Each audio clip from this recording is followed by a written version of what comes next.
This woman was shot in her own home in a small town in South Dakota, and two 15-year-olds are being charged. This is the story of Nichole Klich. Did anybody notice that I switched up my filming setting? Now we have a cute little Christmas tree. Quick disclaimer that I'm just a girl, I'm not a lawyer, and all this information is publicly available. Nichole Klich, also known as Nikki, was a 41-year-old woman who lived in Huron, South Dakota. She was remembered by everyone who knew her as kind-hearted, loyal, and the type of person that would always lend a helping hand to others. She was funny, honest, real, and never afraid to speak her mind, but always with good intentions. And in her community of Huron, South Dakota, Nikki was known as dependable and down-to-earth. After her passing, coworkers and neighbors described her as, quote, the heart of the place. Someone who could make anyone laugh and someone who genuinely cared about everyone around her. On the morning of May 9th, 2024, law enforcement responded to a call about a shooting on 10th Street and Minnesota Avenue in Huron.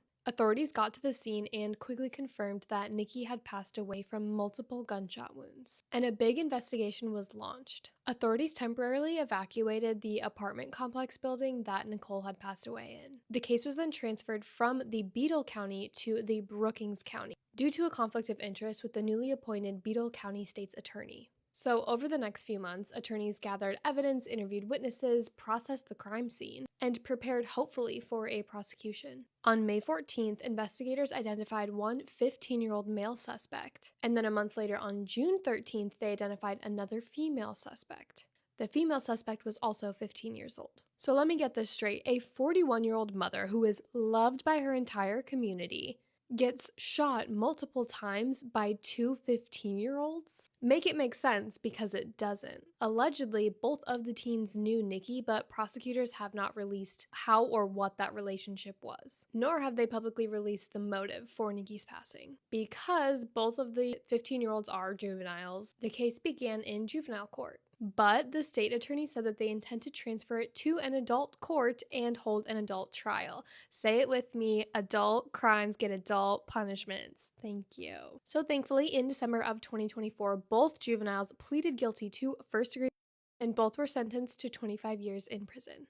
Friends and coworkers of Nikki remember her as funny, honest, dedicated, and caring. They said that she was a strong mother, someone who valued her family and the community in Huron. In interviews, they emphasized remembering Nikki for her good and not just the tragedy of how she passed away. Nikki Klich was full of love, hope, and she cherished her community. Her life was taken suddenly, and her friends, her family, and the city was left with a crime that no one ever expected could happen. That is everything I have on this case.